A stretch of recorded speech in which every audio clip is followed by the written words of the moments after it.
Oke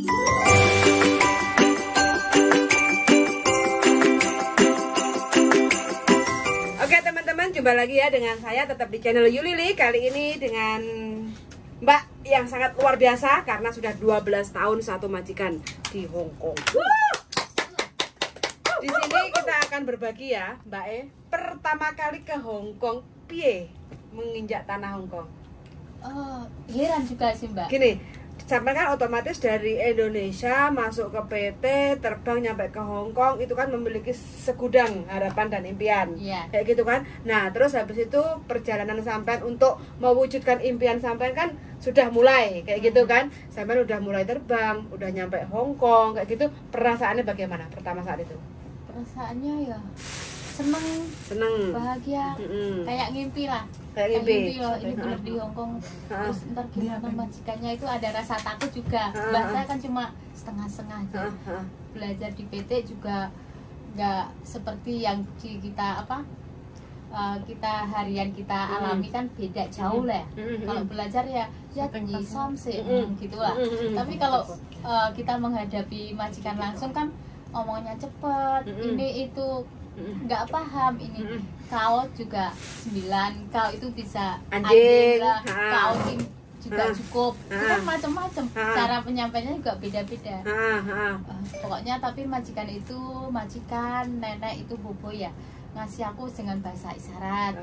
Berarti waktu pertama kali sampai masuk ke Hong Kong dijemput sama agent, ya kan? Sama agent, terus habis itu nyampe agensi lah, boarding house, selesai urusan, dijemput majikan. Reaksi pertama kali ketemu sama majikan piye? Ya, deg-deg takut gitu aja. Takutnya orangnya baik apa enggak ya? Gitu kan namanya orang awam ya, baru pertama kali ke luar negeri itu. Tapi ya pokoknya bismillah gitu aja lah. Bismillah, pokoknya niat bismillah kayak gitu ya. Demi apa yang ada di tanggungan Indo juga aku punya anak. Juga aku sendiri yang nyari uang lah. Pokoknya semangat tapi walaupun malam nangis, pagi juga nangis ya dalam batin ya. Alhamdulillah ya sampai sekarang. Berarti habis itu sampai dijemput di agensi sama majikan, terus masuklah ke rumah majikan. Iya enggak? Ke rumah majikan itu ada siapa aja? Ada Dada, Sinsang, Dong Mai, Koti Bibi lah, Bibi. Saya. Terus Bibi. Seko yang Dong Mai ngono. 4 orang sama sampean kayak gitu ya. Terus mereka welcome, menyambut sampean datang itu welcome. Baik ya. Berarti sampean ketemu sama majikan baik lah ya intinya. Terus pertama kali masuk rumah majikan otomatis kan bahasa modalnya dari PT. Ya enggak? Piye? Untuk komunikasi ada kesulitan, kendala enggak? Ada lah Mbak. Piye? Ada lah. Ya kok beda jauh ya. Maksudnya kan tapi kan dalam penyambungan bahasa ngomong seharian sama belajar itu beda lah. Kalau menurut aku beda. Kok apa ini ya ngomongnya kan cepet banget, kalau kita kan pelan ya. Kalau orang sini kan cepet banget. Harusnya dengerin satu kayak ditranslate gitu. Terus cara solusinya sama mengatasi kesulitan sama dalam bentuk bahasa aku ya? Aku tiap libur ketemu anak-anak Indo, ya dimanapun lah aku sering nanya, nggak pernah malu, pokoknya nggak pernah malu nanya. Terus aku belajar ini apa ya dia, Mas Ganti ngomong ini, oh ini dari awal itu aku merangkai sendiri. Terus aku belajar dari anak mulai besar tumbuh gede kan, juga aku belajar bahasa sama dia, ngomong. Dia dipanggil bapaknya kolelah kesini ya udah kan aku ngerti isyarat sama omongan. Terus dari itu aku bisa menyambungkan lah bahasa tubuh sama ternyata iki gitu. Pokoknya kita yang punya inisiatif diingat di ini sama kita praktekin. Ada selama 12 tahun kerja sama satu majikan ini pernah mengalami kesulitan nggak? Mungkin dimarah sama majikan atau mungkin salah melakukan pekerjaan kayak gitu. Kalau bagiku ya kalau masalah dimarahin itu bagiku wajar aja. Memang kita salah, pokoknya minta maaf tuh gitu aja udah, majikan udah down gitu aja. Pokoknya kita nurut, aku salah ya ini tuh ya, juga minta maaf lah. Pokoknya majikan langsung udah bagian lagi. Intinya orang sini kalau marah ya sekali, tapi kalau udah ya biasa saja, nggak dipendam di hati, enggak kalau majikan sini gitu. Nah ini teman-teman ya, ini resep bagi teman-teman yang mungkin masih baru-baru di Hong Kong. Jadi kalau kita memang salah ya wis diakui aja salah. oh muisi tumcia dadai kayak gitu, urusan selesai. Semakin kita debat nggak terima kita disalahkan, itu nggak akan berakhir, ungkit mana sama majikan ya enggak, karena kita nggak mengakui kesalahan kita, walaupun kadang kita di depan mata majikan itu kadang kita benar, karena biasanya complicated itu dua, satu nyonyanya nyuruh A, satu sinsanya nyuruh B.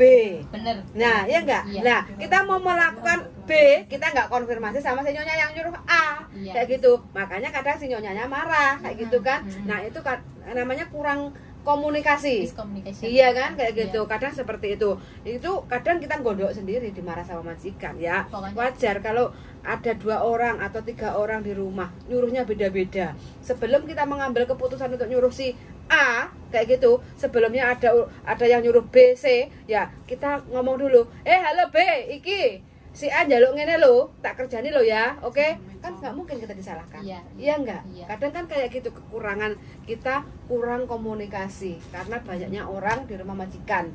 Kadang complicatednya seperti itu sih, anak-anak yang aku rasa masih baru-baru itu. Terus aku gitu. Kalau masih kurang paham, aku tanya majikanku 1 sampai 3 kali. Majikanku udah nyuruh, kalau kamu belum paham nanya 1, 2, 3 lah, nggak apa-apa, jangan takut, sekeng lah, lem sekeng, lem meng leh mano to cita, yat di sampo mungkin yu, lem meng pak kemas, jadi mano, alhamdulillah majikanku baik lah. Berarti mbaknya ini dapat majikan yang memang majikan itu siap menerima kondisi keadaan mbaknya yang masih yang masih fresh. Iya enggak? Iya. Namanya orang Indonesia masuk dibawa ke Hong Kong, otomatis dalam bahasa, dalam budaya, kebiasaan itu kan perlu adaptasi. Jadi karena mbaknya juga mau belajar, majikannya juga mau ngajari, akhirnya ketemulah sampai 12 tahun. Kayak gitu kan? Pernah nangis nggak di rumah majikan? Pernah, cuma dimarahin kan, orang sini kalau marah kan keras. Itu marahin saya atau gimana, tapi kan sini kan perasaan ya, nangis. Terus nangisnya itu, kalau nangis aku di Indonesia utang sama PT 3.000 kali 7 kali ya. Terus anakku mau makan apa, aku masih ninggal anakku masih baru masuk TK gitu. Gimana gitu loh, Berarti mengalami juga lah ya. Walaupun sudah 12 tahun terakhir ini, jadi di awal-awal itu juga mengalami kesulitan. Jadi nangis itu nggak mulus. Makanya bertahan. Selama kita masih mau bertahan, kita pasti nyampe tujuan. Sesulit apapun perjalanan kita, selama kita telaten untuk menjalaninya, kita pasti nyampe ke tujuan itu. Tapi belum nyampe tujuan aja, kita kadang ngarepe misalnya watu, tapi gak alon-alon dhisik, ditahan dhisik. Ya, kalau kita kebentur watu itu otomatis kan ya loro, nangis. Ya sudah, kalau kita biarkan 1, 2, 3 jam, lorone kan hilang toh, Mbak? Mbak, nggak ada batu, nggak ada batu, jalan itu datar lurus loh. Kita aja bisa jatuh, kalau nyata itu, Mbak. Nah, itu kan? Nyata. Makanya. Jadi untuk teman-teman yang masih mau berangkat ke Hongkong atau mungkin yang masih baru-baru, semangat aja. Siapapun teman-teman yang sudah puluhan tahun di Hongkong merasakan hal yang sama. Perih, nangis, kurang makan, pengen pulang, dimarah majikan, nah mikir utang, nah kayak gitu. Campur aduk, pokoknya super lah ini. Yang menguatkan apa? Ya impian. Tujuan kita ke Hongkong itu apa? Kayak gitu loh. Jadi semuanya itu sama. Bukan berarti orang yang 12 tahun di Hongkong, 20 tahun di Hongkong mulus tuh nggak ada. Semua perjalanannya pasti perihnya itu pasti ada lah kayak gitu. Tapi selama kita telaten ya pasti kita panen. Terus jadi apa Mbak 12 tahun? Ya adik udah lulus SMA. Alhamdulillah. Sama yang biayai? Alhamdulillah bantu orang tua ya. Kalau biayai penuhnya bukan lah, yang bantu ada lah. Tapi nggak usah saya total nggak penting. Itu pokoknya udah keangkat keluarga saya, adik saya gitu aja. Juga itu bagusin rumah. Orang tua kan rumahnya kayak nggak layak lah, bocor. Ya bocor, nggak ada pintu. Gedek nggak? Nggak, udah bata. Udah bata. Dulu udah bata, tapi cuma kan belum dipoles, belum ada ini apa kenopi, belum. Oh, sekarang udah kanopinya? Udah keren. Udah ada apa itu? Lantainya Batako. Kan, lantainya dulu paping. Bukan paping, udah ada porselin masih ya. Oh, sekarang udah tekel. Umumnya gitu lah. Oh, jadi kalau mau datang ke rumahnya mbaknya sandalnya harus dilepas loh ya. Soalnya saya udah tackle. Dilepas. Kalau macet dulu bisa. Udah porselin soalnya ya. Kalau dulu pakai bata. Jadi kayak ngene iki enggak usah dilepas sandalnya. Tanah. Zaman dulu. Ya tanah itu. Tahun piro iku, Mbak? Cek nemoni tahun 2011. 2010 kan rumah Boe kayak gitu ya. Iya. Tanah ya. Nggak ada yang menginjakkan kaki kan orang pas-pasan nggak punya dimanjanya ya. Dipandang sebelah mata. Apa tahu sekarang anaknya dari luar buru-buru nak Assalamualaikum. Ada uang mau nyebrang 100 ada 5 juta nggak ada nanti yang kerja gitu. Kalau pinjam aku kerja itu buat ini loh, buat ini. Kalau bang tanya, kalau aku ya orang tua ngasih nyatanya nggak kembali juga sih. Ada sih ya biasanya gitulah niatnya. Kalau pinjam aja tok lah nuwun, tapi di saat konsistennya untuk nyaur itu wis nggak ada, susah.